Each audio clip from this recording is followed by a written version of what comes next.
देश के बड़े नेता, पूर्व केंद्रीय मंत्री और एनसीपी के प्रमुख शरद पवार के एक बयान पर इन दिनों सियासी भूचाल आया हुआ है। शरद पवार ने कांग्रेस पर बड़ा तंज कसा है।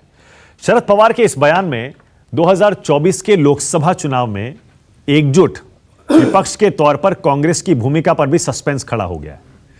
दरअसल एक इंटरव्यू में शरद पवार ने कांग्रेस पर जमकर निशाना साधा। खूब उन्होंने कहा, कांग्रेस को स्वीकार करना चाहिए कि अब वो कश्मीर से कन्याकुमारी तक की पार्टी नहीं रही जैसे पहले कभी हुआ करती थी। जरा पहले सुनिए शरद पवार क्या बोले हैं, उसके बाद स्टूडियो में गेस्ट आ गए हैं, संबित पात्रा आ गए हैं और आचार्य प्रमोद कृष्णम कांग्रेस की तरफ से आ गए हैं। एनसीपी से भी मेरे साथ मेहमान जुड़ेंगे, लेकिन पहले जरा सुनिए शरद पवार ने कहा क्या है। एक समय था जब कश्मीर से लेकर कन्याकुमारी तक कांग्रेस थी, लेकिन अब ऐसा नहीं है। ये सच स्वीकार किया जाना चाहिए। ये स्वीकार करने की मानसिकता कांग्रेस के अंदर जब होगी, तब अन्य विपक्षी दलों के साथ नजदीकी बढ़ जाएगी। हम पुरानी कांग्रेस को देखने के आदी हैं, लेकिन आज की कांग्रेस उसके करीब भी नहीं है। ऐसा इसलिए क्योंकि कांग्रेस कमजोर हो गई है। बहुत से लोगों ने पार्टी छोड़ दी। मैंने उत्तर प्रदेश के जमींदारों के बारे में एक कहानी सुनाई थी, जिसके पास काफी जमीन और बड़ी हवेलियां हुआ करती थी। लैंड सीलिंग एक्ट के कारण उनकी जमीन कम हो गई। हवेलियां बनी रही, लेकिन उनके रखरखाव और मरम्मत की क्षमता जमींदारों की नहीं रही। उनकी कृषि से होने वाली आय भी पहले जैसी नहीं थी। कई हजार एकड़ से सिमटकर उनकी जमीन 15 से 20 एकड़ रह गई। जमींदार जब सुबह उठा, उसने आसपास के हरे भरे खेतों को देखा और कहा सारी जमीन उसकी है। वो कभी उसकी थी, लेकिन अब नहीं है।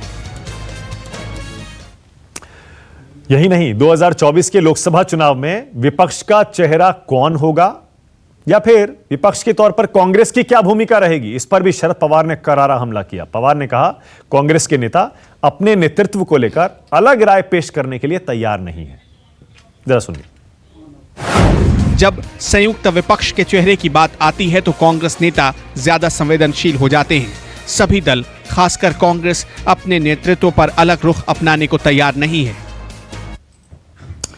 दरअसल शरद पवार ने यह बयान देश के राज्यों में कांग्रेस के मौजूदा हालात को देखते हुए दिया है। देश के 3 राज्यों में इस वक्त कांग्रेस की बहुमत की सरकार है। 3 ही राज्य हैं। 3 राज्यों में कांग्रेस सरकार में सहयोगी की भूमिका निभा रही है। मैं आपको कांग्रेस की हालत देश में राजनीतिक तौर पर जो इस समय है वो बता रहा हूं और वो दिखाऊंगा भी। सिर्फ 3 राज्यों में कांग्रेस की बहुमत की सरकार, 3 राज्यों में सहयोगी की भूमिका में है सरकार में, 11 राज्यों में मुख्य विपक्षी दल की भूमिका निभा रही है कांग्रेस। पंजाब, राजस्थान और छत्तीसगढ़ में कांग्रेस की बहुमत की सरकार है। ये 3 राज्य हैं। पंजाब है, आपकी टीवी स्क्रीन पर एक एक करके कांग्रेस की हालत जहां सरकार में है वो दिखाएंगे और जहां विपक्ष में है वो भी दिखाएंगे। पंजाब, राजस्थान, छत्तीसगढ़। जबकि महाराष्ट्र, झारखंड, तमिलनाडु, यहां सरकार में कांग्रेस सहयोगी दल है। मतलब सत्तारूढ़ पार्टियां जो हैं उनमें एक सहयोगी है। ये भी आपकी, ये देखिए ऊपर एक एक करके सारे राज्य आ रहे हैं। इसके अलावा गुजरात ले लीजिए, मध्य प्रदेश, हरियाणा, गोवा, असम, हिमाचल, कर्नाटक, केरल, मणिपुर, मेघालय, उत्तराखंड, यहां कांग्रेस मुख्य विपक्षी की भूमिका में है। इधर कांग्रेस नेता राहुल गांधी देश में कांग्रेस की खोई जमीन वापस पाने के लिए पूरी शिद्दत से लगे हुए हैं। आज जम्मू में थे। उन्होंने जम्मू में कार्यकर्ताओं के एक सम्मेलन को संबोधित किया और बीजेपी आरएसएस पर करारा हमला किया। जरा सुनिए क्या बोले राहुल गांधी। जो आपका कंपोजिट कल्चर है, जो आपके बीच में प्यार की भावना, भाईचारे की भावना जो आपके बीच में है, उसको बीजेपी आरएसएस के लोग तोड़ने का काम कर रहे हैं और उससे आप लोग कमजोर होते हो। अगर कश्मीर में कोई प्रॉब्लम हुई, कश्मीर की जो भी टेंशन्स और दिक्कतें रहीं, वो नेहरू जी के कारण हुआ। नेहरू जी नहीं होते तो कश्मीर की दिक्कत कभी नहीं होती। तो this problem of Kashmir is a legacy created by your family, Pandit Jawaharlal Nehru. इसलिए यह कहना कि आज आपको दुख हो रहा है, कहीं ना कहीं अतिशयोक्ति है। ओके, राष्ट्र की बात में आज का सवाल वापस पवार के मुद्दे पर है। पवार ने क्यों कहा कांग्रेस कंगाल जमींदारों जैसी पार्टी है, ये देखिए। और दूसरा, पीएम पद पर झुकने को तैयार क्यों नहीं कांग्रेस। अगेन शरद पवार के शब्द। राष्ट्र की बात में आज, जैसे मैंने पहले परिचय कराया, कांग्रेस की तरफ से आचार्य प्रमोद कृष्णम इस मुद्दे पर भी आए हैं, हिम्मत दिखाई है। आचार्य जी आ गए हैं, संबित पात्रा बीजेपी से आ गए हैं, बृजमोहन श्रीवास्तव को आप देख रहे हैं, एनसीपी के नेता हैं, आपकी भी हिम्मत की दाद दे रहा हूं मैं, बृजमोहन जी। और अभय दुबे भी आ गए हैं, राजनीतिक विश्लेषक हैं। मैं आपसे शुरू कर लूं क्या आचार्य जी? आपकी इच्छा। कंगाल जमींदारों की पार्टी है कांग्रेस, स्वीकार करने को तैयार नहीं है कि कश्मीर से कन्याकुमारी तक अब आप वो वाली पार्टी नहीं है, मान लीजिए। और देखिए, शरद पवार जी बहुत ही इस देश के वरिष्ठ नेताओं में से एक हैं। उनका कांग्रेस पार्टी और कांग्रेस पार्टी के नेताओं से बहुत निकट का संबंध है और कांग्रेस पार्टी में उनका एक बहुत बड़ा सम्मान है। अब सवाल इस बात का है कि कांग्रेस पार्टी ने उनको कई बार चीफ मिनिस्टर महाराष्ट्र का, जब वो बने, महाराष्ट्र के चीफ मिनिस्टर बने तो कांग्रेस पार्टी की तरफ से बने, उसके बाद देश के रक्षा मंत्री बने, उसके बाद कांग्रेस अध्यक्ष को छोड़ के बाकी सभी पदों पे शरद पवार जी रह चुके हैं लगभग। और कांग्रेस पार्टी उनका सम्मान करती है, वो कांग्रेस का सम्मान करते हैं, इसमें कोई संदेह नहीं है। लेकिन जो बात शरद पवार जी कह रहे हैं उसको मुझे लगता है कि शरद पवार जी इस स्थिति में और इस स्टेज पे हैं कि उनकी बात ममता बनर्जी मानती हैं, उनकी बात जगन रेड्डी मानते हैं, उनकी बात पूरा कांग्रेस परिवार सर मानता है। लेकिन इसको मीडिया में या इसको देश के सामने कहने की बजाय मैं तो कहना चाहूँगा कि एक संयुक्त रूप से एक बैठक बुला करके शरद पवार जी ये कर लें कि भाई कांग्रेस का जो विभाजन हुआ था उसका जो मुद्दा था, मानक जी, वो क्या था? जब सोनिया गांधी जी विदेशी मूल की प्रधानमंत्री की बात आई थी तो विदेशी मूल का विषय उठा था। और उस समय शरद पवार जी और संगमा जी और तारिक अनवर और बहुत से नेता कांग्रेस पार्टी छोड़ के चले गए थे।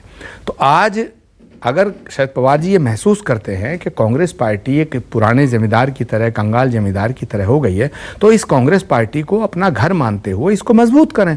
और मैं तो कह रहा हूँ कि एनसीपी का, टीएमसी का और जो धड़े या जो नेता कांग्रेस से निकले हैं, मैं आज भी ये मानता हूँ कि शरद पवार जी की बात को सब मानते हैं। अगर वो बेहतर हो, कहाँ मानते हैं? शरद पवार जी यही तो कह रहे हैं कांग्रेस मानती ही नहीं है। मैं तो कितनी बार कह चुका, सारे विपक्षी दल कह चुके। मान लीजिए आप वो पार्टी नहीं रहे, प्रधानमंत्री पद पर आप झुकते नहीं है, विपक्ष के चेहरे पर आप झुकते नहीं। आप मानक जी, आप बात को समझिए, आप झगड़ा मत करिएगा मुझसे। मैं शरद पवार जी का पूरा सम्मान करते हुए ये कहना चाहता हूं कि शरद पवार जी अगर सारे लोगों को साथ लेके एक कांग्रेस का एक स्वरूप बना दें जो पुराना स्वरूप था, तो क्या बुरी बात है। और फिर उसके बाद में कांग्रेस पार्टी का प्राइम मिनिस्टर का कैंडिडेट आ जाए। मैं तो ये कह रहा हूं कि जितने लोग निकले हैं और जिन मुद्दों पे निकले हैं कांग्रेस से, वो मुद्दे तो समाप्त हो चुके।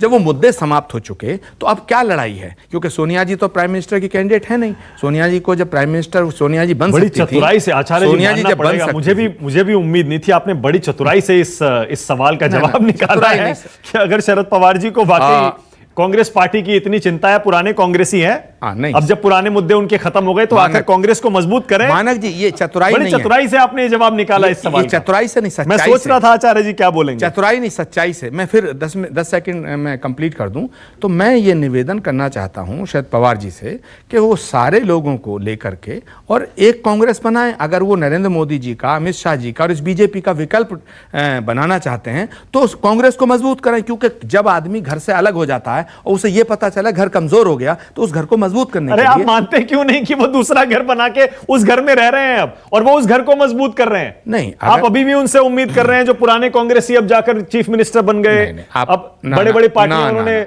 मानक जी रीजनल बना ली। मानक जी, आप अभी भी उनसे उम्मीद कर रहे हैं कि वो अपना घर छोड़ दें, मानक जी, आपके घर को आकर मजबूत करें। मानक जी, अगर आपकी बात को मैं मान लूं तो शरद पवार जी को फिर तो कांग्रेस के घर का कमजोर होने की चिंता नहीं होनी चाहिए। शरद पवार जी को कांग्रेस के कमजोर होने की फिक्र है। नहीं, इसका मतलब है कि वो इसे मजबूत करना चाहते हैं। एक सेकंड, नहीं, चिंता नहीं हो रही है। वो ये कह रहे हैं कि आप विपक्ष की एकजुटता में रोड़ा बने हुए हैं। नहीं, विपक्ष कौन आप सा? सच्चाई देख नहीं रहे, आईना आपके सामने, आप स्वीकार नहीं कर रहे हो उसको। बीजेपी का आप कह रहे हैं अभी भी हम सबसे बड़ी पार्टी हैं, अभी भी हम प्रधानमंत्री अपना बनाएंगे, विपक्ष का चेहरा हम बनेंगे, लीडर हम बनेंगे, कोई भी गठबंधन बनेगा तो। मानक जी, महाराष्ट्र में सरकार चल रही है, क्या मुख्यमंत्री हमने बनाया? झारखंड में सरकार चल रही है, क्या मुख्यमंत्री हमने बनाया? ये विषय नहीं है। प्रधानमंत्री भाई अच्छा, देश में, केंद्र में, अच्छा हम ये कह रहे हैं कि कांग्रेस सबसे बड़ी पार्टी है या है? मुझे बताइए किसके 50-52 सांसद हैं, किस ठीक पार्टी है, के? ओके। तो ये तो फैक्ट है। All right. सच्चाई को आप नजरअंदाज क्यों करना चाहते Okay. हो? कश्मीर से कन्याकुमारी तक अगर बीजेपी का कोई विकल्प है, वो कांग्रेस पार्टी है। तो कांग्रेस पार्टी के नेतृत्व को आप पीछे रखना चाहते हैं और क्षेत्रीय दलों के को आगे रखना चाहते हैं, तो ये कैसे होगा? सही मैं बात तो है। आज कह रहा हूं कि सारी Fair पार्टी, enough, सही बात है। और मैं दिखा भी रहा हूं ऊपर, नहीं, जितने राज्यों में आपकी सरकार है, जितने आपके एमएलए और एमपी हैं इनके कांग्रेस के, उतने किसी रीजनल पार्टी के नहीं है संबित। तो ऐसे में जाहिर है आचार्य जी जो कह रहे हैं सही है, क्लेम तो बनता है। शरद पवार कहीं ऐसा तो नहीं कि शरद पवार खुद प्रधानमंत्री बनने की कुछ इच्छा रखते हैं और इसीलिए वो कांग्रेस को थोड़ा नीचा करके दिखाना चाह रहे हैं और कह रहे हैं कि मान लो और हमारे जो रीजनल पार्टीज हैं उनमें से किसी को पीएम मान लो, ऐसा तो नहीं है संबित? इनके घर का विषय है, मैं क्यों परेशान हूँ? देखिए, सबसे बड़ी बात है, शरद पवार जी ने कहा कि कांग्रेस पार्टी की स्थिति उस कंगाल जमींदार की तरह हो गई है जिसकी हवेलियाँ तो बड़ी बड़ी पुरानी थी मगर आज कुछ नहीं है। और आचार्य जी ने उसमें और तड़का लगा दिया। वो जो कंगाल जमींदार है वो बैठ के कह रहा है मेरे करण अर्जुन आएंगे मेरे करण अर्जुन और ये कांग्रेस को मजबूत कर जाएंगे। ये करण अर्जुन आने वाले नहीं है, मजबूत नहीं कर सकता है। अच्छा, करण कौन है इसमें? ये करण अर्जुन मतलब ये बता रहे थे ना अभी, शरद पवार जी भी आ जाएं, अर्जुन कौन हुआ? ममता जी भी आ जाएं, मतलब ये तो मैंने एक आइडियम के रूप में कहा। करण अर्जुन आए, वो होते ना बैठे रहते, मतलब पूरा खंडहर में बैठ के मेरे करण अर्जुन आएंगे। और उसमें फिल्म में आए थे एंड में, फिल्म में एंड में करण अर्जुन आए थे। तो ये फिल्म नहीं है ना, ये फिल्म तो नहीं है, ये तो हकीकत है। देखिए, आज कांग्रेस की परिस्थिति को आप सोचिए। ये तो शरद पवार जी ने बहुत अच्छे लहजे में कहा क्योंकि वो कांग्रेस पे ज़्यादा अटैक नहीं करते हैं। कौन सी ऐसी पार्टी पूरे विश्व में है जिसमें 1.5-2 साल से कोई अध्यक्ष ही नहीं है? आप मुझे बताइए जरा। जिस पार्टी का इतना बड़ा कार्यकाल रहा हो, जो पार्टी अपने आप को grand old party of India कहती हो, किसी देश में भी, मैं बता रहा हूँ grand old party of any country, जिसका अध्यक्ष 2 साल से बन नहीं पा रहा हो। G23 उन्हीं के पार्टी के बड़े लोग बैठ करके आपस में डिस्कस कर रहे हैं कि हमारे पार्टी को एक वर्किंग प्रेसिडेंट चाहिए, वर्किंग प्रेसिडेंट तक नहीं मिल पा रहा हो। ये हमारा विषय नहीं है, इनका विषय है। किसको प्राइम मिनिस्टर बनाना है, नहीं बनाना है, आप राहुल गांधी को घोषित करिए, आप ममता जी को घोषित करिए, आप शरद पवार जी को घोषित करिए। ये नरेंद्र मोदी जी, अमित शाह जी और नड्डा जी का विषय तो नहीं है। देखिए, मैं आज एक बात पूछना चाहता हूँ। कांग्रेस मजबूत होना चाहती है, मजबूत कौन करेगा? शरद पवार जी करेंगे, मोदी जी करेंगे, ममता जी करेंगे, या फिर सोनिया जी और राहुल जी कांग्रेस राहुल गांधी करेंगे और करने की जुगत में लगे हुए हैं वो। बस तो हम तो प्रभु से रोज प्रार्थना कर, मोदक बना के घर में रखा हुआ गए हैं है। वैष्णो देवी, तो मैं तो मोदक बना के घर पे रख के आया हूँ। आपको उनके वैष्णो देवी जाने पर भी आपत्ति है? कोई आपत्ति नहीं है। आपने बाकायदा प्रेस कॉन्फ्रेंस में कहा कि इनको पता ही नहीं है वैष्णो देवी में क्या होता है। देखिए, मैं तो पहले वैष्णो देवी जी तो बोलूंगा अभी, मैं मोदक बना के आया हूँ। आज घोषित करिए राहुल गांधी अध्यक्ष बन गए कांग्रेस के और प्राइम मिनिस्टर कैंडिडेट है, मैं आपको भी मोदक खिलाऊंगा। नंबर 1। नंबर 2, वैष्णव देवी माँ के पास जाके राहुल गांधी कहते हैं ये जो 3 सिंबल हैं वो पिंडियाँ हैं, ये सिंबल नहीं होता है, ये पिंडियाँ होती हैं। और आपने कहा कि दुर्गा माँ की शक्ति कम हो गई, लक्ष्मी माँ की शक्ति कम हो गई, मोदी जी के आने के बाद सरस्वती माँ की शक्ति कम हो गई। क्या राहुल गांधी जी अल्लाह के लिए ऐसा कह सकते हैं? आदरणीय पैगंबर जी के लिए ऐसा कह सकते हैं कि इनकी शक्तियाँ कम हो गई मोदी जी के आने के बाद? आप हिंदू धर्म के प्रतीकों के साथ, हिंदू धर्म की भावनाओं के साथ हमेशा ये खिलवाड़ क्यों करते हैं? दुर्गा माँ की शक्ति कम हो गई, क्या मजाक है ये? क्या मजाक है? ये जो हाथ कांग्रेस पार्टी का है, ये वाहेगुरु जी का हाथ है। आप एक किसी सिख को बुलाइए और कहिए तो वाहेगुरु जी का हाथ है कांग्रेस का हाथ? 5000 से अधिक सिखों का दिल्ली के सड़क पर कत्लेआम करके आप ऐसे ब्लास्फेमस स्टेटमेंट देंगे कि ये वाहेगुरु जी का हाथ है? ये वाहेगुरु जी का, आप आचार्य जी से पूछ लीजिए, आचार्य जी उत्तर नहीं देंगे इसका। क्या ये वाहेगुरु जी का हाथ है? आपको याद है गुजरात विधानसभा चुनाव के समय जब राहुल गांधी ने मंदिर जाना शुरू किया था, या उनका मंदिर जाना चर्चा में भी आया था, बहुत चर्चा हुई थी उस पर। उसके बाद से कांग्रेस की हालत सुधरी थी।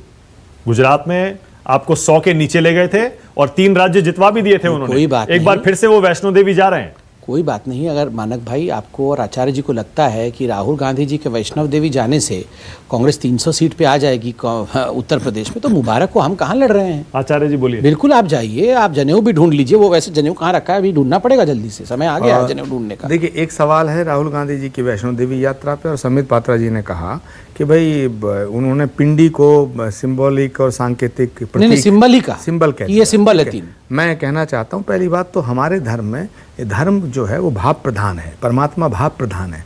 राहुल गांधी जी का हृदय निर्मल है, और राहुल गांधी जैसा नेता जिसका हृदय निर्मल हो वो बहुत कम है इस देश की राजनीति में। और उन्होंने आप ठंडी सांसें ले रहे आप शब्दों पे ना जाइए, पहली बात। दूसरी बात वैष्णो देवी की यात्रा करने गए, तो इसमें इनको क्या प्रॉब्लम हो सकती है? कोई प्रॉब्लम नहीं है, यात्रा करें। अब बात आई, आपने जो सवाल किया शरद पवार जी पे, मैं शरद पवार जी से ये नहीं कह रहा हूं कि वो समाजवादी पार्टी को कांग्रेस में मिला दें, वो बसपा को मिला दें, विपक्ष को मिला दें, ना, जो पार्टियां, जो नेता कांग्रेस पार्टी से किसी इशू पर बाहर गए, मैं उनके लिए निवेदन करना चाहता हूं। दूसरी बात, समित पात्रा जी से मैं एक बात कहना चाहता हूं कि शरद पवार जी कांग्रेस परिवार के एक अहम सदस्य रहे हैं और आज भी कांग्रेस परिवार का हिस्सा हैं। हम लोग उन्हें अपना भी नेता मानते हैं, कांग्रेस पार्टी का नेता मानते हैं, और नेहरू गांधी खानदान भी उनका सम्मान करता है। इसी और उन्हीं की वजह से महाराष्ट्र के अंदर शिवसेना की सरकार चल रही है, जो महाआघाड़ी की सरकार चल रही है, वो उन्हीं की वजह से, उसकी धुरी है वो। तो अगर शरद पवार जी की बात कांग्रेस पार्टी नहीं मानती तो सरकार नहीं बनती, ठीक है, क्योंकि दोनों विचारधारा का सवाल था। शिवसेना को, ऐसा लग रहा है कि आप ही इज्जत कर रहे हैं। शिवसेना को कांग्रेस पार्टी समर्थन देने को तैयार नहीं थी, ठीक है। अब मेरा आग्रह यह है कि जब वो इशू खत्म हो गए तो शरद पवार जी को कांग्रेस मजबूत करना चाहिए, और मैं शरद पवार जी किसी कीमत पर यह मानने को तैयार नहीं हूं कि वो नरेंद्र मोदी जी और अमित शाह की बीजेपी से मिल सकते हैं। इसलिए मैं ये कह रहा हूं कि उनको एक विपक्ष का एक विकल्प तैयार करना। यहां ये मुद्दा था ही नहीं, लेकिन आप ला रहे हैं। कहीं आप इशारों में बृजमोहन जी को ये तो नहीं कह रहे हैं कि शरद पवार जी को रोकिए इस तरह के स्टेटमेंट देने से? कतई नहीं। उनकी इससे संदेश ये जाता है कि शरद पवार और एनसीपी बीजेपी के इशारे पर काम कर रही है। Not at all. Sharad Pawar ji की विचारधारा पे, निष्ठा पे और शरद पवार जी के व्यक्तित्व पे कोई सवाल नहीं है। शरद पवार जी सर्वमान्य नेता हैं आज भी पूरे विपक्ष के। शरद पवार जी से मैं निवेदन ये करना चाहता हूं और जिम्मेदारी से करना चाहता हूं कि आप भूल गए शायद ना, मैं निवेदन भूल गए एनसीपी ने सरकार बचाई थी। नहीं, वो तो महबूबा मुफ्ती की सरकार इन्होंने बनाई थी, तो कभी कभी ऐसा हो जाता है। लेकिन नरेंद्र मोदी जी की सरकार को 2024 में बनाने के लिए, नरेंद्र मोदी जी को तीसरी बार प्रधानमंत्री बनाने के लिए शरद पवार जी बीजेपी का साथ देंगे, मैं इसे मानने को तैयार नहीं। ओके, बृजमोहन जी क्या हो गया शरद पवार को अचानक? क्यों कांग्रेस पर इतने नाराज हो रहे हैं, जबकि मिलकर महाराष्ट्र में सरकार भी चलानी है? मानद भाई, शरद पवार साहब ने कांग्रेस पे अपनी बात नहीं कही है। उन्होंने कांग्रेस को उन जमींदारों के लिए बोला है जो आज भी उसी ख्वाब को पाले हुए हैं जो आज से पहले था। कांग्रेस पार्टी कमजोर हुई है, इसको स्वीकार करने में क्या किसी को आपत्ति होनी चाहिए? और यह बात भी सच है कि कांग्रेस के जो जमींदार हैं, इन सारे लोगों ने अपने अपने राज्यों में, अपने लोकसभा और विधानसभा क्षेत्रों में कांग्रेस को खाली कमजोरी नहीं किया है, ये वहां पे वोट भी नहीं दिलवा पा रहे। इन्होंने जनता से दूरी भी बनाई है और कार्यकर्ताओं से भी दूरी बना ली है कांग्रेस के। असली कांग्रेस की परेशानी वो है, क्योंकि शरद पवार साहब इस बात को एक गंभीर राजनेता हैं और आदरणीय शरद पवार जी बहुत गंभीरता से किसी भी चीज पर चिंतन करते हैं। उन्होंने अपने ऑब्जर्वेशन में इस बात को पाया, क्योंकि उनसे लगातार लोग मिलते हैं। आज भी शरद पवार जी एक ऐसे राष्ट्रीय नेता हैं जो सुबह 7 बजे से रात के 11 बजे तक लगातार लोगों के संपर्क में रहते हैं और लगातार कांग्रेस के लोग उनको इस बात का फीडबैक दे रहे हैं। तो उन्होंने जो ये आपत्ति, उन्होंने जो ये मुद्दा उठाया है, ये उन जमींदारों के लिए उठाया है जो जमींदार बनकर कांग्रेस से दूर भी हो गए, जनता से भी दूर हो गए और कार्यकर्ताओं से भी दूर हो गए। अब मुद्दा इसमें क्या है? आज देखिए, राहुल गांधी जी की जब हम बात करते हैं तो आपको देखना होगा कि राहुल गांधी जी आज उस परिवार के चिराग हैं जहां फिरोज गांधी थे। आप फिरोज गांधी साहब के कैरेक्टर को देखिए। फिरोज गांधी साहब एक ऐसे राष्ट्रीय नेता थे उस समय, जो तत्कालीन प्रधानमंत्री जी के दामाद होने के उपरांत भी कभी 3 मुड़ नहीं गए और हमेशा उन्होंने उन मुद्दों को उठाया जो जनता से सरोकार रखते थे। तो उन्होंने कभी नहीं देखा कि इस मुद्दे को उठाने से कांग्रेस क्या बोलेगी और जवाहरलाल नेहरू जी क्या बोलेंगे। तो वही चीज इस समय आज राहुल गांधी जी में भी है। वो लगातार उन मुद्दों को उठा रहे हैं जो जनता से जुड़े हुए हैं और उनका अपनी भूमिका है, अपनी भूमिका है। और अब आप क्या कर रहे हैं बृजमोहन जी? अब आप डैमेज कंट्रोल करने की कोशिश कर रहे हैं। इसे डैमेज कंट्रोल कहा जाता है। इसलिए सुनिए एक सेकंड, मैं बता दूं किस लिए मैं ये बात कह रहा हूं। एक तरफ शरद पवार कह रहे हैं कांग्रेस, यानी कांग्रेस मतलब कांग्रेस के जमींदार अच्छा ठीक है, मानव ओके। भाई, कांग्रेस के जमींदार, अच्छा, सुन तो लीजिए। कांग्रेस के जमींदार कौन है जो राज्यों में आज भी कांग्रेस में बैठे और कांग्रेस को पनपने नहीं दे रहे, कांग्रेस कार्यकर्ताओं से दूरी बनाई हुई है, ओके। ये जानते हुए कि भारतीय जनता पार्टी से यदि हमको संघर्ष करना है, इस देश को गरीबी से अगर हमको मुक्ति दिलानी है, जो भारतीय जनता पार्टी ने जो भाईचारा और सौहार्दता नहीं की नहीं, अब एक सेकंड शरद पवार ने क्लियरली कहा कांग्रेस की लीडरशिप को यह स्वीकार करना होगा, उनका पहले जैसा प्रभाव नहीं रहा। ये केंद्रीय आला कमान के लिए कह रहे हैं शरद पवार, ये कांग्रेस के जो स्थानीय जमींदार आपके हिसाब से हैं उनके लिए नहीं कह रहे हैं। जमींदारों से जोड़ा है उन्होंने। आप डैमेज कंट्रोल कर रहे हैं, आप डैमेज कंट्रोल करने की कोशिश मत करिए। शरद पवार आपके नेता हैं सर, वो जो कह रहे हैं या तो आप उनकी बात काट रहे हैं या तो कह दीजिए शरद पवार ने जो कहा, मैं उनकी बात की व्याख्या कर रहा हूं। नहीं व्याख्या गलत कर रहे हैं कहा है। नहीं आप गलत व्याख्या कर रहे हैं। जिस बात को आप शरद पवार ने क्लियरली कहा विपक्षी एकजुटता को, मैं कह रहा हूं विपक्षी एकजुटता को प्रधानमंत्री पद पर ये कांग्रेस का आलाकमान तय करता है ना सर, कांग्रेस के वो राज्यों के जमींदार थोड़े तय करते हैं। तो गांधी परिवार के लिए कह रहे हैं कमेटी, कांग्रेस की वर्किंग कमेटी। अच्छा, वर्किंग कमेटी मान लीजिए, वर्किंग कमेटी में कौन है? तो मुद्दा वर्किंग कमेटी के जमींदारों का ही तो चल रहा है। वो फैसला नहीं लेने दे रहे, सही बोल रहे वो सही, जब फैसला नहीं लेने दे रहे तो कोई क्या करेगा बताइए आप मुझे। ये बात उठाई जाएगी और हम लोग यूपीए का हिस्सा हैं। हम लोग अगर जब आप बोलेंगे तब बोलूंगा, बोल ले। अच्छा ठीक है, ओके संबित आपका जवाब दे रहे हैं क्योंकि आपने बीजेपी पर निशाना भी साधा है और आप जो कह रहे हैं कि वो राज्यों के जमींदारों के लिए कह रहे हैं शरद पवार। तो जमींदारों के सबसे बड़े जमींदार तो सोनिया जी और राहुल जी और प्रियंका जी हैं और अब बढ़ रहा है, मैं भूल गया वो जमींदारों से ऊपर, उनको मैं जमींदार से ऊपर, वही तो मैं बोल रहा हूँ, जमींदार के पिताजी मम्मी है वो। आप खुद ही बोल रहे जमींदारों से ऊपर है। सुनिए बृजमोहन जी, सुनिए बृजमोहन जी, आप जलेबी बनाने से कुछ नहीं होने वाला है, अब हो गया, आपके बड़े नेता ने बोल दिया है, अब आप उसको रफू मत लगाइए, सुन तो लीजिए। आपने कहा कि नहीं लगा सकता उस पे, मत लगाइए ना, थोड़ा सुन तो लीजिए, अब गुस्साइए मत। देखिए आपने कहा की क्या बात है? हाँ, आपने कहा कि ये जो कांग्रेस के राज्यों के जमींदार हैं, जो वर्किंग कमेटी के सारे नेता हैं, जो जमींदार हैं, वो कांग्रेस की हालत खराब कर रहे हैं। और जब मैंने कहा गांधी परिवार के लोग तो सबसे बड़े जमींदार, तो आपने कहा वो तो उनसे बड़े हैं, तो स्वाभाविक है उनसे ऊपर है, उनसे ऊपर है, मतलब जमींदारों के ऊपर तो उनसे ऊपर है, मतलब जमींदारों के सेनापति है ना, जमींदारों के सेनापति है ना वो गांधी परिवार वाले, तो जमींदारों के सेनापति है, तो सोचिए तो वहीं से सब गड़बड़ी हो रही है, वहीं से सब आप उसमें क्यों नहीं अटैक कर रहे हैं? और आपकी इस बात से देखिए बृजमोहन जी, आप सहमत नहीं हैं, मैं तो कह रहा हूं राहुल गांधी जी को घोषित करिए ना प्राइम मिनिस्टर के कैंडिडेट के रूप में, क्यों परेशान है? यही तो आज बोल रहे थे शरद पवार जी। ये मुद्दा यूपीए का, तो शरद पवार जी को घोषित कर दीजिए। यूपीए के सारे नेता, ये एक नहीं शरद पवार, नहीं आपको क्या लगता है कौन ज्यादा काबिल है, शरद पवार जी काबिल हैं या राहुल गांधी जी काबिल? मुद्दा काबिलियत नहीं, मैं सिर्फ नहीं, आपको क्या लगता है शरद पवार जी से ज्यादा काबिल राहुल गांधी हैं? वैसे आपको राहुल गांधी ज्यादा काबिल लग रहे हैं, शरद पवार जी कम काबिल लग रहे हैं, मगर फिर भी आप सोचिए काबिलियत का ज्यादा काबिल कौन है?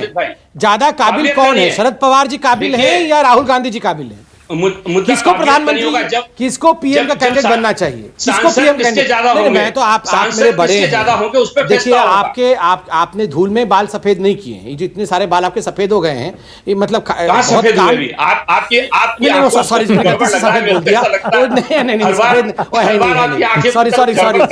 नहीं हुए हैं, बाल उड़ गए, वो ऐसे ही नहीं हुआ है। अब सॉरी वो बाल वो भूल जाइए, मतलब मैं कह रहा था कि आप एक्सपीरियंस्ड आदमी हैं, आप बताइए ज्यादा एक्सपीरियंस्ड कौन है, शरद पवार है या राहुल गांधी है? पीएम कैंडिडेट बनने से कौन अच्छा? अनुभव के मामले में आदरणीय शरद पवार जी का कोई मुकाबला नहीं, इससे कोई इनकार नहीं किया जा सकता। पीएम कैंडिडेट बनाना किसका अच्छा रहेगा? शरद पवार जी का बनना अच्छा रहेगा या राहुल गांधी का? फिर मैं आपसे कह रहा हूं, लेकिन मुद्दा इस बात पे तय होता है कि पार्लियामेंट का जो सांसद है किसकी संख्या में ज्यादा है, इस पे तय होगा। तो कांग्रेस की ज्यादा है, तो कांग्रेस की ज्यादा है, शरद पवार नहीं बन सकते, तो क्लियर शरद पवार कैंडिडेट नहीं हो सकते। नहीं ठीक है, मतलब इनका सच्चाई कहना है कि शरद पवार कैंडिडेट नहीं बन सकते हैं, तो फिर इसमें इतना क्या लड़ने की? नहीं बृजमोहन जी ठीक है, नहीं बिल्कुल ठीक है बृजमोहन जी, आपने बिल्कुल सही कहा, जिसके ज्यादा सांसद होंगे उसी का पीएम बनना चाहिए, क्लियर है ना? इतना तो आप मान रहे हैं ना? ये परंपरा है, ये परंपरा है। हाँ तो फिर राहुल गांधी बनेंगे, फिर तो नहीं सुनिए ना, विपक्ष में आज भी सबसे ज्यादा सांसद कांग्रेस पार्टी के हैं, इसका मतलब राहुल गांधी प्रधानमंत्री पद के उम्मीदवार होने चाहिए अगर वो चाहेंगे तो। और मैं आपको एक बात बता दूं, राहुल गांधी जी एक वो व्यक्ति है ना, राहुल गांधी जी वो व्यक्ति हैं कि जब वो आसानी से प्रधानमंत्री बन सकते थे तब भी उन्होंने उस पद की तबीयत के राहुल मन में गांधी कब उसका पीएम बन भाव नहीं सकते रखा। जी पीएम ही नहीं कब बनना की चाहते बात कर रहे हैं आप? My, my. दो टर्म अरे कांग्रेस राहुल के गांधी क्या कांग्रेस के बात पास कर रहे हैं सत्ता आप? थी। 2009 और 14, अरे कैसी बात कर रहे हैं आप? 2004 और कांग्रेस पास बहुमत नहीं 4 था? में सोनिया कांग्रेस गांधी के का पास नाम बहुमत नहीं था? क्या बात कर किसका रहे हैं? बहुमत था? और 2009 किसका में राहुल बहुमत था? गांधी कहां तैयार थे प्रधानमंत्री अगर राहुल गांधी जी स्वीकार चाहते, करने के लिए? अगर राहुल गांधी चाहते तो नहीं बनते, कभी उन्होंने नहीं चाहा। बनाएंगे, यही तो बस मुद्दा बस है। हो गया ब्रिजमोहन जी, बस चलिए हम हार मान गए, आप घोषित करिए, कल उनको घोषित करिए, ये मोदक खराब हो तो जाएगा। फिर एक सेकंड ना ना, मोदक तो फिर शरद पवार ऐसी बात क्यों कह रहे हैं कि कांग्रेस? ब्रिजमोहन जी सुनिए ना, एक सेकंड ब्रिजमोहन जी, 1 सेकंड ब्रिजमोहन जी, एक सेकंड आपने कहा कि राहुल गांधी प्रधानमंत्री पद के उम्मीदवार होने चाहिए क्योंकि मैंने ये कांग्रेस नहीं के कहा। ज्यादा सांसद ना, हैं। आप फिर समझिए, जिस पार्टी के सबसे complicated ज्यादा puzzle सांसद तो होंगे शुरू वो में भी नहीं फैसला होता है। करेगा कि प्रधानमंत्री कौन बने। ओके, अगर कांग्रेस सब- के हुए तो कांग्रेस तय करना चाहिए ना। निश्चित रूप से तो फिर अरे तो कांग्रेस तय कर रही है, शरद पवार को उसी ये में तो महाराष्ट्र दिक्कत में भी हुआ है। है। ब्रिजमोहन जी एक सेकंड, अब आप पकड़े गए, एक सेकंड रुक जाइए, नहीं, अब रुक मैं जाइए, पकड़ने नहीं आ रहा हूं अब रुक जाइए, एक आप- सेकंड, अब रुक आप जाइए। बात को- आपने कहा जिसके ज्यादा सांसद वो तय करे, राहुल गांधी की पार्टी कांग्रेस के ज्यादा सांसद, यानी कि वो तय करे, पर शरद पवार तो उल्टी बात कह रहे हैं। वो कह रहे हैं कांग्रेस मान ले, कांग्रेस क्या के वो इस जमींदारों के लिए पोजीशन में बोल रहे नहीं हैं। है? कांग्रेस के जमींदारों के लिए उन्होंने अरे कहा है, नहीं, जो अब आप- कांग्रेस को अबे आज दुबे, भी अबे दुबे, पब्लिक ओरिएंटेड नहीं होने दे रहे। अबे दुबे, शरद पवार का ये बयान एक तो आप कैसे देख रहे हैं और ब्रिजमोहन जी फंस गए क्या? अबे दुबे देखिए, मेरा तो मानना यह है कि शरद पवार साहब के बयान का मर्म यह है कि विपक्षी एकता किस तरीके से सुलभ हो, किस तरीके से विपक्षी एकता की संभावनाएं बेहतर हो, इसके लिए उन्होंने ये बयान दिया है, मैं ये मानता हूं। अब उसमें उन्होंने कांग्रेस को एहसास दिलाने की कोशिश की है कि भाई आपकी ताकत पहले जैसी नहीं रही, कांग्रेस भी जानती है, हम सब लोग जानते हैं, लेकिन विपक्षी एकता सुलभ होने के लिए जो गैर कांग्रेस और गैर भाजपा ताकतें हैं, उनको भी ये एहसास होना चाहिए कि कांग्रेस इस देश की सबसे बड़ी पार्टी है। अभी भी आप ही ने गिनाया कि 17 राज्यों में कांग्रेस प्रमुख राजनीतिक शक्ति है, कहीं वो सत्ता में है, कहीं विपक्ष, कहीं वो सत्ता में भागीदार है और कहीं वो दूसरे नंबर की ताकत है, यानी सत्ता में आने की दावेदार है। इतनी बड़ी पार्टी तो कोई है ही नहीं। तो क्षेत्रीय शक्तियों को और दूसरी ताकतों को भी अगर विपक्षी एकता करनी है और उसमें कांग्रेस को भी शामिल करना है, तो उन्हें भी कांग्रेस का उतना सम्मान तो करना ही पड़ेगा। नहीं, मैं यही पूछ रहा हूं अभय जी आपसे कि शरद पवार को सम्मान क्यों नहीं कर रहे? हैसियत है, हाँ, हैं? शरद पवार को सम्मान क्यों नहीं कर रहे? शरद पवार को सम्मान कर रहे हैं, मैं ये नहीं मानता हूं कि सम्मान नहीं कर रहे हैं। शरद पवार बहुत बुद्धिमान व्यक्ति हैं और वो लगातार उसका सम्मान कर रहे हैं। और जहां तक प्रधानमंत्री पद का सवाल है, ये तो बहुत हास्यास्पद बात है भाई। देखिए, अभी ताल भी नहीं खुदा है और मगरमच्छ कूदने लगे हैं। अभी कितनी दूर चुनाव है, नरेंद्र मोदी ने कुर्सी खाली नहीं की है अभी तक, नरेंद्र मोदी को चुनाव हराया नहीं गया है, वो मजबूती के साथ बैठे हुए हैं अपनी जगह पर। भारतीय जनता पार्टी के हाथ से ऐसा नहीं है कोई बाजी फिसली जा रही है और अभी हम प्रधानमंत्री पद की चर्चा करने लगे हैं। नहीं, तो ये अभय जो जी, चर्चा है प्रधानमंत्री पद की, ये हास्यास्पद है। अभय जी, इस चर्चा को बदलना चाहिए, विपक्ष को भी बदलना चाहिए और दूसरे लोगों को भी बदलना चाहिए। मेरा मानना यह है कि जो क्षेत्रीय शक्तियां हैं जिनकी नुमाइंदगी शरद पवार करते हैं और कांग्रेस, उन दोनों को अपने अपने यथार्थ को समझना होगा और उसके हिसाब से विपक्षी एकता बनाने की कोशिश करनी होगी। यही शरद पवार के इस वक्तव्य का मर्म है। अब इसकी लोकप्रिय तरीके से कुछ मजेदार बातें करने के लिए हम जो चाहे व्याख्या कर लें। नहीं अभय जी, देखिए, और मैं पढ़ के सुना रहा हूं। आपने कहा शरद पवार पूरा सम्मान कर रहे हैं और शरद पवार और बाकी रीजनल पार्टीज को यह समझना चाहिए कि कांग्रेस के बिना विपक्षी एकता का कोई मतलब नहीं है, यह कहा आपने। लेकिन शरद पवार सर उल्टी बात कह रहे हैं। वो ये कह रहे हैं कांग्रेस को अब मान लेना चाहिए कि वो पहले वाली कांग्रेस नहीं है और विपक्षी दलों के साथ, स्थानीय रीजनल पार्टीज के साथ अपनी नजदीकी बढ़ाने के लिए। आप बताइए, कांग्रेस ने यह कहां वक्तव्य दिया है कि उसकी हैसियत पहले जैसी है? नहीं, लेकिन प्रधानमंत्री पद पर या विपक्ष की एकजुटता। एक सेकंड सर, एक सेकंड अभय जी, बिल्कुल सही कह रहे हैं, पहले जैसी हालत नहीं है, ये कांग्रेस भी मानती है। लेकिन विपक्ष का चेहरा कौन बने, इस पर कांग्रेस का रुख। कांग्रेस ने ऐसा कोई वक्तव्य दिया है कि हम ही प्रधानमंत्री बनेंगे? कांग्रेस ने ऐसा कुछ कहा नहीं है।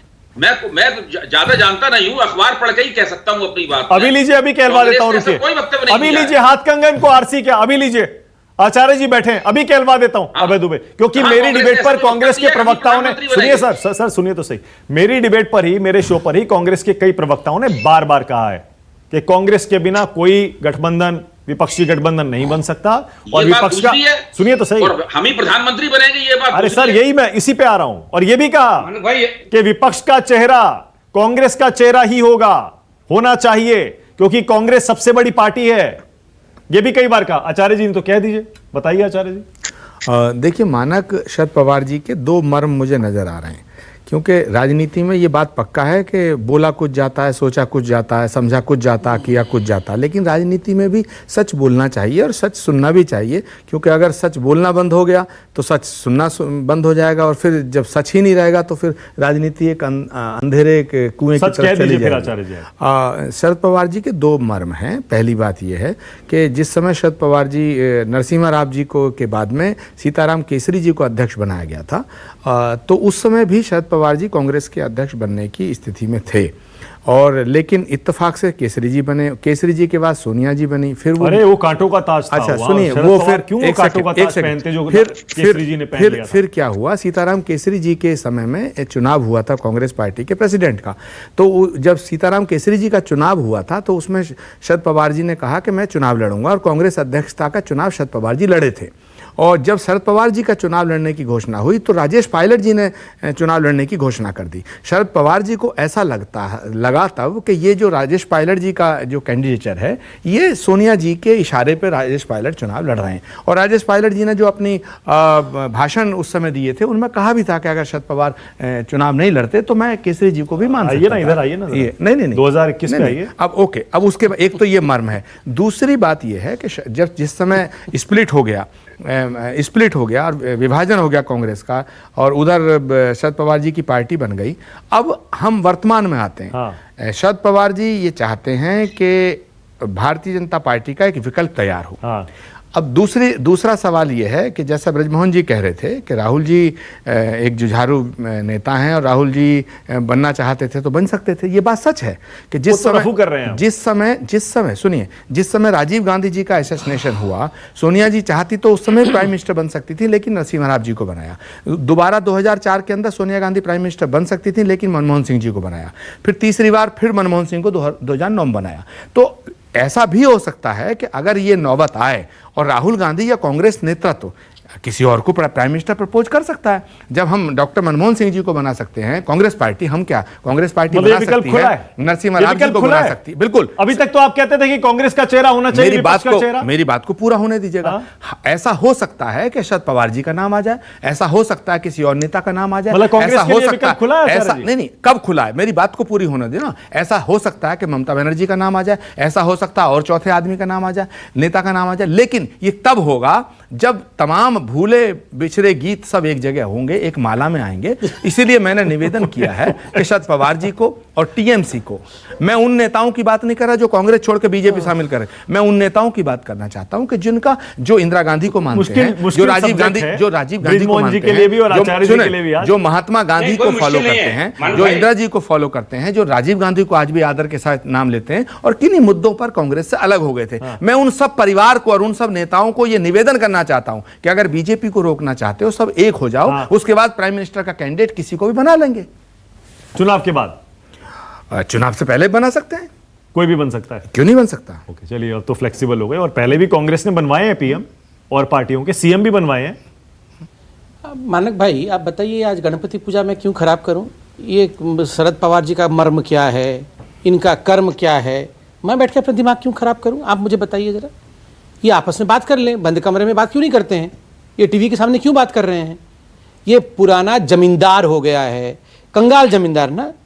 कांग्रेस आज कंगाल जमींदार, हवेली के रखरखाव तक के लिए कुछ नहीं बचा। हाँ, हवेली के रखरखाव के लिए कुछ बचा नहीं है, कंगाल जमींदार है। फिर भी ये कह रहे हैं कि बहुत बढ़िया हैं, कितना अच्छा बोल रहे हैं हमारे लिए। ईश्वर करे सब लोग ऐसे ही बोले आपके लिए। हम इसमें क्यों जवाब दें? दूसरी क्यों शरद पवार कह रहे हैं ये बात आपको? हमें क्या मतलब है क्यों कह रहे हैं, क्या नहीं कह रहे हैं? ये आपस में आपकी समझ कुछ तो नहीं, हमें समझना भी नहीं है ना। मैं तो बोल रहा हूँ लड्डू बना के कब से रखे हुए हैं, राहुल गांधी कब प्रेसिडेंट बनेंगे? देखिए कांग्रेस पार्टी, मैं तो इतना देर सुना आपको, मैं हमें क्या लेना देना है, हमें क्या करना है? मैं तो बोल रहा हूँ राहुल गांधी जी को बना दीजिए प्रेसिडेंट, अभी लड्डू खराब हो जाएंगे बांटे। क्या आप, मैं तो राहुल गांधी को प्रेसिडेंट बनाने की बात कर रहा हूँ, आप क्यों नाराज हो रहे हैं? सुन लीजिए संबित भाई, ब्रजमोहन जी, मैं तो आचार्य जी से बात कर रहा हूँ, बोल भी नहीं रहा हूँ। अब सुन लीजिए, मैं इतना अच्छे से बात कर रहा हूँ, क्यों परेशान हो रहे हैं? देखिए मानक भाई, अभी एक बात 2 बार 3 बार कही गई, मुझे बड़ा आश्चर्य लगा। मतलब सभी मजाक को मैं साइड में रखता हूँ गंभीरता के साथ। राहुल गांधी कभी भी चाहते तो वो प्राइम मिनिस्टर बन जाते, मगर बने नहीं। कितनी बड़ी कृपा की उन्होंने और कितना त्याग कर दिया। सोनिया गांधी कभी भी चाहती तो वो प्राइम मिनिस्टर बन जाती, मगर वो भी त्याग की प्रतिमूर्ति है। ये क्या सोच रखा है आप लोगों ने हिंदुस्तान को? ये तो जमींदार से भी बढ़ के आप तो यहाँ पर डिक्टेटरशिप की बात कर रहे हैं कि कोई भी कभी चाहता है इस परिवार से। नहीं, जनादेश लेके आए थे। नहीं, जनादेश नहीं, चुनाव जीत के आए थे। ठीक है, अभी 4 और 9 में नहीं, कोई बात नहीं। इन्होंने कहा हमने तो मनमोहन जी को बना दिया। नहीं, 1991 में भी सुनिए ना, हमने तो मनमोहन मनमोहन जी को बनाया, जनता ने बनाया ना। समित पात्रा जी, इसको करेक्ट करिएगा। सुना ना आपस में, डिक्टेटरशिप की वजह से नहीं थे, मैं तो सुना, सांसद थे। हाँ, मैंने भी वही कहा, सांसद थे, चुनाव जीत के आए थे। मैं सुना साहब, मैं सुना, बनते ना। मनमोहन जी को बना दिया, बड़ा दया कर दिया मनमोहन जी के ऊपर, एक रबर स्टैंप को बना दिया। हम नहीं, राहुल जी नहीं बने। क्यों नहीं बने? क्योंकि अकाउंटेबिलिटी लेनी पड़ती, जिम्मेदारी लेनी पड़ती। प्रधानमंत्री का कुर्सी क्या होता है? आपको क्या लगता है कोई भी एक परिवार का है तो चाहे वो संसद में जीत के ही क्यों ना आए हों, आप वहां पर ये जमींदारी की बात तो मैं कह रहा हूं। ये जो आपका सेंस ऑफ एंटाइटलमेंट है कि राहुल गांधी कुछ भी बन सकते थे, उन्होंने त्याग दे दिया, ये सेंस ऑफ एंटाइटलमेंट ही जमींदारी है। इससे ही लड़ाई हो रही है। जनादेश के आधार पर कह रहे हैं, ये थोड़े कह रहे हैं कि हम ऐसे ही बन जाते बिना चुनाव। ये तो विषय को आप भटका रहे हैं। चुनाव जीत के आए थे, ये विषय को भटका रहे हैं। अगर राहुल गांधी प्राइम मिनिस्टर नहीं बने तो गलत, अगर बन जाते तो गलत। ये तो पर्सनल एनिमिटी जैसी बात होगी ना। पर्सनल एनिमिटी मैं नहीं कर रहा हूं। आपको शरद पवार जी ने कुछ एडवाइस दिया है? अच्छा, आपको प्रॉब्लम क्या है? नहीं, मेरा कोई प्रॉब्लम, मैं आचार्य जी मैं तो ओपनली कह रहा हूं, अगर लड्डू खराब हो रहे हैं, मुझे लगता है राहुल गांधी जी को प्रेसिडेंट बनाइए, मुझे लगता है अनाउंस। अच्छा, एक सेकंड, लेकिन संबित आपको बताना चाहिए, थोड़ा सा समझाना चाहिए। आपके हिसाब से विपक्ष में सबसे बड़ी पार्टी कौन सी है? कांग्रेस है। देखिए मानक जी, है ना? मैं सुनो मेरी बात। मानक जी, मैं क्यों समझाऊं ये सब? आप बताइए, हेमंत बिश्व शर्मा, अभी एक क्षत्रप लीडरों के बारे में बात हो रही थी। आप चाहे कितना भी नकार दीजिए, यहाँ बैठे हैं अभय दुबे जी, चाहे हमसे विचार मिलते हो नहीं मिलते हो, आप हेमंत बिश्व शर्मा को राइट ऑफ नहीं कर सकते। उस नेता के साथ आप कुत्ते के साथ बिस्कुट खाते रहे, खिलाते रहे, उनके साथ खेलते रहे, एक लीडर को टाइम नहीं दिया। ये भी जितिन प्रसाद क्यों छोड़ के पार्टी चले गए? ज्योतिरादित्य सिंधिया आपके दाएं हाथ थे। ये हम क्या चीज हैं? हम क्या एडवाइस करेंगे? आपके खास व्यक्ति थे ये, एक नहीं, आपके पीढ़ियों से, आप पीढ़ी दर पीढ़ी परिवार आपके साथ थी। आप इनको, सुष्मिता देव पिता एमपी था, आप ये शरद पवार, ये तो बृजमोहन जी तो यही कह रहे हैं कि स्थानीय जमींदार हैं ये सारे राज्यों में जो बैठे हैं। अगर स्थानीय जमींदार हैं तो क्या शरद पवार भी स्थानीय जमींदार नहीं है उस हिसाब से? हाँ, बृजमोहन जी बोलिए। हाँ, मानक भाई, दीगर पार्टियों से निकाले हुए लोगों को भारतीय जनता पार्टी में प्रवेश कराकर अगर ये गौरवान्वित महसूस करते हैं अपने आप को, तो हमको इसमें कोई नहीं, आप गलत कह रहे हैं। उनको निकाला नहीं गया था। नहीं, एक सेकंड, नहीं निकाला नहीं गया था, ये छोड़ के आए, ठोकर मार के आए हैं। कांग्रेस पार्टी से या दीगर पार्टियों से छोड़े हुए लोग अगर इनकी पार्टी में पहुंच जाते हैं और अगर उसको लेकर अपने आप को गौरवान्वित महसूस करते हैं, हमें कोई आपत्ति नहीं है। लेकिन बृजमोहन जी जिस पार्टी को ठोकर मार के शरद पवार जी निकल गए थे, उसी पार्टी के साथ सरकार बनाने में आपको खराब नहीं लगता है? जिस पार्टी को ठोकर मार के शरद पवार जी बाहर आ गए थे, उसी पार्टी के सामने गिड़गिड़ाते हुए सरकार उसी के साथ बनाना, ये बुरा नहीं लगता आपको? ये राजनीतिक विचारधारा का मुद्दा अगर सामने आएगा तो उस पर अगर कोई, तो उन लोगों का भी राजनीतिक विचारधारा का ही मुद्दा है, देश का मुद्दा है उन लोगों का भी। उनको पार्टी ने निकाला नहीं था, उन्होंने छोड़ के आए। संबित भाई, आपके 303 सांसदों में से करीब 125 सांसद ऐसे हैं जो सिर्फ और सिर्फ पार्टियां छोड़ के आपके पास इसलिए आए कि उनको लगता था कि यहाँ पे छोड़ने वाली और पार्टी बनाने वाली बात तो आप लोग करो ही मत। आप सब पार्टी छोड़ के नई पार्टी बनाए हुए हो आप लोगों ने। जिस दिन ये छोड़ना जोड़ने की बात करो ही मत। जिस दिन ये सांसदों को लगा कि आपकी पार्टी फिर से शासन में नहीं आएगी, कब छोड़ के चल देंगे पता नहीं लगेगा। वो तो 3000 साल बाद होगा, देखा जाएगा तब। पश्चिम बंगाल में क्या हो रहा है आप देखिए ना। जैसे ही ममता जी की सरकार वहां बनी है, आप जिनको चिपका के रहे, जिनको आप उनको प्यार से पुचकार के राय थे अपने साथ, सब छोड़ के भाग गए। अच्छा, एक मिनट, वापस मुद्दे पे आते हैं। जरा संबित को और बृजमोहन जी को स्क्रीन पे रखिएगा। वापस मुद्दे पे आ रहे हैं। संबित भी पहले पूछ रहे थे, बृजमोहन जी मैं फिर से पूछ रहा हूं एक बार, थोड़ा क्लैरिटी हो जाए कि आप शरद पवार जी के उस बयान को इंडोर्स कर रहे हैं, आप सहमत हैं, या फिर आप जो अभी थोड़ी देर पहले कह रहे थे आप उस पर स्टैंड कर रहे हैं? विपक्ष का चेहरा प्रधानमंत्री पद के लिए कौन होना चाहिए बृजमोहन जी? ये तय जब सारा विपक्ष इकट्ठा होगा, जो भारतीय जनता पार्टी से सहमत नहीं है, जब वो सारे नेता इकट्ठे होंगे, उसके बाद ये चीज तय होगी कि कौन चेहरा होगा। अरे पर शरद पवार जी ने तो कह दिया कांग्रेस मानती नहीं है, तो चेहरा कहां गया इसमें? हाँ। इसमें चेहरा कहां आया? अभी शरद पवार जी ने यह कहा कि कांग्रेस के जो जमींदार हैं, वो हकीकत को नजरअंदाज करके आज भी ये तय नहीं कर पा रहे कि क्या करना चाहिए। ये सच बात है। ये इसमें जमींदार गलत कौन क्या है? थोड़ा नाम तो लीजिए, दो चार जमींदारों का नाम लीजिए जरा। संबित भाई, हाँ, संबित भाई जो कैसे हो जाएगा? मतलब मैं तो राज्यों में जो अपनी पार्टियों को चुनाव नहीं जिता पा रहे हैं, अच्छा, ये कैप्टन अमरिंदर यही सिंह, तो जमींदार हैं। कैप्टन वो अमरिंदर तो सिंह जीते हुए हैं। नहीं, पूछते नहीं, वो तो आप जीते हुए हैं। अच्छा, वो जीते हुए हैं। कैप्टन क्या तो अच्छा क्यों? कमलनाथ जी जमींदार हैं। अब कमलनाथ जी की सरकार को अगर आप चुरा के ले जाओ, अच्छा, वो भी जमींदार नहीं है। विधायकों को तोड़कर अगर आप अच्छा, वो भी जमींदार नहीं है। भूपेंद्र सिंह हुड्डा जमींदार है। इसका जवाब तो आचार को देना चाहिए। अब आचार्य जी आप दीजिए, जमीन कौन जमींदार है आप बताइए। अब ये नहीं बताएंगे जमींदार कौन है। वाह वाह वाह, कमाल है। हम तो ये कह सकते हैं कि कांग्रेस के जो जमींदारों की बात चल रही है, जिनके कारण कांग्रेस कमजोर हो अभय गई है। दुबे कमेंट करिएगा, उसके बाद आचार्य जी आ रहा हूं। अभय दुबे कमेंट करिएगा, क्या वाकई शरद पवार ने अभय दुबे ऐसा बयान नहीं दे दिया है जिसने, अब देखिए बृजमोहन जी भी फंस रहे हैं और उसके बाद कोई भी उस पर अब रफू होना बड़ा मुश्किल है। आप कह रहे थे रिश्ते सुधारने के लिए बयान दिया है, मुझे लग रहा है रिश्ते और खराब हो जाएंगे इससे। भाई देखिए, शरद पवार जी के बयान को अगर उस बयान के लफ्जों पर जाया जाए, मैं तो लफ्जों पर नहीं जाना चाहता हूं, शब्दों पर नहीं जाना, लेकिन अगर आप आग्रह कर रहे हैं कि उनके शब्दों की व्याख्या की जाए, तो मैं समझता हूं कि उसकी मुख्य वजह यह है कि कांग्रेस के पास जो भी जमींदारी है या कांग्रेस की जो भी राजनीतिक ताकत है, कांग्रेस उसका सही प्रबंधन नहीं कर रही है। और अगर कांग्रेस सही प्रबंधन करे तो संबित भाई के घर पे जो मोदक रखा हुआ है उसको खाया जा सकता है। तो असली दिक्कत यह है कि कांग्रेस अगर अपना घर बिल्कुल दुरुस्त कर दे तो 17 राज्यों की पार्टी है, वो राष्ट्रीय स्तर पर एक बड़ी मजबूत ताकत के तौर पर उभर सकती है, लेकिन ना वो अपना अध्यक्ष बना रही है, पूरी पार्टी। अरे कमाल है। ओ एक सेकंड अभय जी, एक सेकंड रुकिएगा। अभय जी, अगर वो अपना घर सही कर लेती, शरद पवार को ये वक्तव्य देने की जरूरत ही नहीं पड़ती। अमानत भाई, आप उसे बृजमोहन जी ने बताइए 11 करोड़ वोट भी बता दिया। 12 करोड़ कांग्रेस को वोट मिला है। अरे आप मुझे थोड़ी लार्जेस्ट पार्टी है। अरे एक बार को मुझे लगा बृजमोहन जी के बाद, ओके बृजमोहन जी सुनिए ना एक सेकंड, मुझे एक बार को लगा ये कांग्रेस के प्रवक्ता का अचानक बीच में बयान आ गया। सुनिए तो सही। अरे सर कह रहा था, मुझे अचानक एक बार ऐसा लगा कि कांग्रेस के प्रवक्ता बोले अरे 12 करोड़ वोट भी मिला है। बताइए शरद पवार जी कुछ कह रहे हैं, आप कुछ कह रहे हैं, आप डैमेज कंट्रोल कर रहे हैं। बृजमोहन जी क्या बोल रहे हैं? शरद पवार साहब ने क्या कहा? पढ़ के सुनाओ फिर से।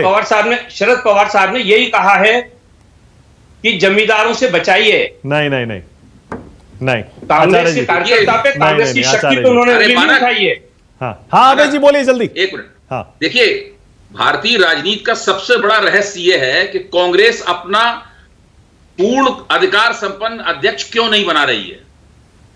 ये मेरी भी समझ में बिल्कुल नहीं आता। मेरे ख्याल से यहां जितने लोग बैठे हुए हैं वो भी नहीं बता पाएंगे कि कांग्रेस ऐसा क्यों नहीं कर रही है और ऐसा करके लगातार अपना वो नुकसान क्यों कर रही है। ठीक है, ये भारतीय राजनीति का सबसे बड़ा तिलिस्म, सबसे बड़ा रहस्य है। हाँ बिल्कुल सही है। इसी पे क्लोजिंग कर दीजिए आचार्य जी। देखिए मतलब विपक्ष का चेहरा तो बाद में, पहले पार्टी का चेहरा तो बना लीजिए। देखिए क्लोजिंग हो रही है। मानक जी ये बात सच है कि कांग्रेस आज अपने सबसे ज्यादा संकट के दौर से गुजर रही है, लेकिन इस दौर में भी बीजेपी का, नरेंद्र मोदी जी का, अमित शाह जी का जो विकल्प है वो कांग्रेस है। अब मैं कांग्रेस पार्टी को छोड़ के जो लोग गए हैं, अब आपने अपनी बात को काट दिया। अभी आप कह रहे थे कोई भी बन सकता है चेहरा, अब आप कह रहे हैं कांग्रेस ही विकल्प है। अगर कांग्रेस पार्टी को छोड़ के जाने वाले नेता और कांग्रेस से जो दल बने हैं वो कांग्रेस में मर्जर करते हैं तो फिर कांग्रेस का प्राइम मिनिस्टर का कैंडिडेट कोई भी हो सकता है, और अगर नहीं करते हैं तो फिर तो राहुल गांधी होंगे। मेरे पास फिर राहुल गांधी होंगे। आ गए, लड्डू बांटने का समय आ गया है। घूम फिर के राहुल गांधी तक गाड़ी आ गई है। और दूसरी बात है, आचार्य जी को ऐसा क्यों लगता है कि जब तक बाहर के जो नेता हैं जो कांग्रेस में वापस नहीं आएंगे तब तक कांग्रेस सबल नहीं हो सकती है? क्यों विश्वास नहीं है राहुल गांधी जी पे? वो अकेले नहीं कर सकते हैं सबल कांग्रेस पार्टी? पूरा विश्वास है, लेकिन एक सलाह है, ये हमारे घर का मामला। अभी आपने कहा था ये हमारे घर का मामला, लड्डू खाया जाए। पुराने घर को मजबूत Rahul Gandhi prime minister candidate बन रहे हैं, लड्डू खाया जाए। ओके, मेरे पास टाइम खत्म हो गया। बहुत शुक्रिया, बहुत धन्यवाद आज राष्ट्र की बात में आने के लिए। आचार्य प्रमोद कृष्णम, संबित पात्रा, अभय दुबे, बृजमोहन जी थैंक यू। और दाद दे रहा हूं बृजमोहन जी, आपकी बड़ा मुश्किल था आज आपके लिए इस डिबेट में। मुझे पता था, पहले से मुझे मालूम था आप तैयार हो गया भाई। ये मुश्किल नहीं था, सच्चाई। चलिए ठीक है, थैंक यू सो मच। छोटा सा ब्रेक ले रहा हूं, खबरें जारी। नमस्कार, मैं हूं मानक गुप्ता। अगर आपको हमारा ये वीडियो पसंद आया हो तो इसे लाइक और शेयर जरूर करें, और हां, हमें सब्सक्राइब और फॉलो करना ना भूलें ताकि आप देश और दुनिया की कोई खबर मिस ना करें। तो जुड़े रहिए हमारे साथ और देखते रहिए News 24।